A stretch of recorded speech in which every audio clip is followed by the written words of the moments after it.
Students आइए हम potentiometer के क्वेश्चंस लेते हैं। ओके तो देखिए जरा क्या कह रहा है, कह रहा है there is a definite potential difference between the two ends of a potentiometer. Two cells are connected in such a way that the first times help them each other and the second time they oppose each other. They are balanced on the potentiometer wire at 120 and 60 length respectively. Compare the electromotive force of the cells. Potentiometer wire at 120 cm 16 cm length respectively. Compare the electromotive force of the. ठीक है, अब सुनो, बार बार दो बार print हो गया question, आप ये समझो जरा. देखिए ये इस तरीके से आपका एक पोटेंशियोमीटर है, ठीक, ये आपका ये रफ स्केच है आपका, ठीक, और ऊपर प्राइमरी सर्किट और नीचे आपका सेकेंडरी सर्किट. एक बार जो दोनों सेल्स आपके लगे हुए E1 एंड E2 दोनों सपोर्ट कर रहे हैं, ये E1 और E2 दोनों एक दूसरे को सपोर्ट कर रहे हैं, चेक कर लो. और गैल्वेनोमीटर बैलेंस कहाँ पे करता है, यहाँ कहीं आपका बैलेंस करता है. कितने सेंटीमीटर पे करता है, 120 सेंटीमीटर पे. ये हो गया आपका केस 1, ठीक भाई, सपोर्ट कर रहे हैं ना. इसका प्लस करंट को ऐसे घुमाएगा, यहां पर घुमाने की कोशिश करेगा, और इसका भी मतलब इसका भी प्लस इधर ही है, तो दोनों सपोर्ट कर रहे हैं तो ये भी इधर घुमाने की कोशिश करेगा, ठीक.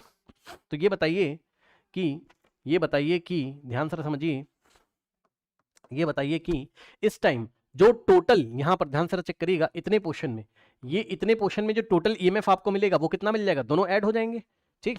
तो ई टोटल इज इक्वल्स टू क्या हो जाएगा बताइए, सपोर्ट कर रहे हैं ना सेल, तो E1 प्लस E2, और ये E1 प्लस E2 किसको बैलेंस करेगा, K इंटू एल को. ये किसको बैलेंस करेगा, K इंटू एल को. और ये वाली L कितनी है आपकी, 120, ठीक भाई. यहां पे जो टोटल EMF आएगा भाई, गैल्वेनोमीटर में नल पॉइंट आपको शो कर रहा होगा, तो ये वाली जो लेंथ का जो पोटेंशियल ड्रॉप आएगा वो इसको बैलेंस करेगा ई टोटल को, ठीक. तो यहां से हो गया आपका एक इक्वेशन बनी, क्या एक इक्वेशन बनी आपके पास, E1 plus E2 is equals to K into 120. ये बन गया केस नंबर 1, ठीक. अब क्या किया हमने, उनको क्या किया, अपोजिट पोलैरिटी, मतलब अपोजिट एक दूसरे को अपोज करने के लिए अब हमने लगा दिया. क्वेश्चन पढ़ लीजिएगा, यानी कि इसको हमने इस तरीके से फ्लिप कर दिया. मतलब जो नया डायग्राम आपका बनेगा केस नंबर 2 का, वो कुछ इस तरीके से बनेगा. ये देखिए केस नंबर 2 में अगर आप जाओगे तो दोनों में से एक सेल को हमने क्या किया, चेंज कर दिया. मतलब इसका माइनस हमने इधर लगा दिया, प्लस माइनस प्लस ऐसे.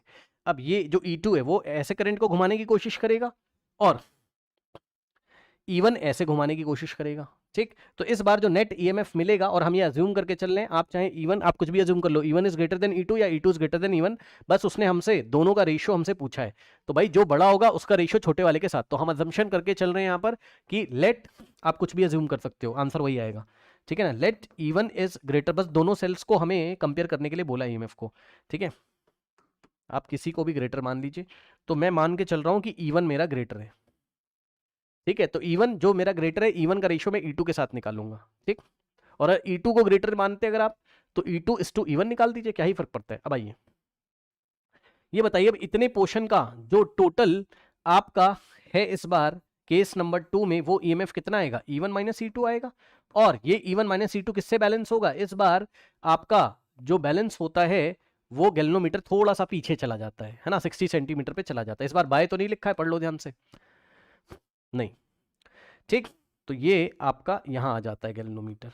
तो ये वाली लेंथ इस बार होगी कितनी, 60 सेंटीमीटर, ठीक. तो E1 minus E2 is equals to, भाई पोटेंशियल ग्रेडियंट तो फिक्स है आपका, इसका पोटेंशियल ग्रेडियंट तो फिक्स है वायर का, तो K इंटू 60. ये बन गई सेकेंड इक्वेशन. अब फर्स्ट को सेकेंड से डिवाइड लगाइए और आंसर आपका आ जाएगा, ठीक.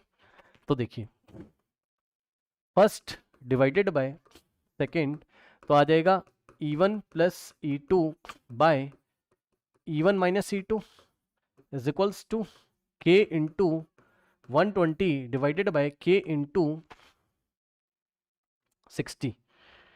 तो आप देखोगे K से K आपका जाएगा 61 जा 62 जा, तो यहां से आ जाएगा E1 plus E2 is equals to, ये 2 इसमें मल्टीप्लाई करेगा तो 2 टाइम्स, कुछ बच्चे सोच रहे होंगे कि E2 माइनस E1 कर लो भैया, कोई फर्क नहीं पड़ता है, ठीक है. रेशियो आपका बड़े वाले का छोटे वाले के साथ हमें लेना है बस. E1 माइनस E2, मतलब हमें यहाँ पे हमने E1 is greater than E2, तो E1 बाई E2 हम निकाल लेंगे, ठीक. तो E1 plus E2 is equals to 2 times E1 minus 2 times E2, तो ये E2 इधर आएगा तो हो जाएगा 3 times E2 is equals to, अब 2 E1 माइनस E1, तो E1 बचेगा, E2 को उधर भेजिए, तो 3 is equals to E1 by E2, बस। तो E1 ratio E2 is equals to 3:1 हमारे पास आ गया। बस यही है। और अगर आप E2 को बड़ा मानते तो E2 is to E1 आपका 3:1 आता। जो बड़ा वाला है वो छोटे वाले का 3 टाइम्स है। अब आइए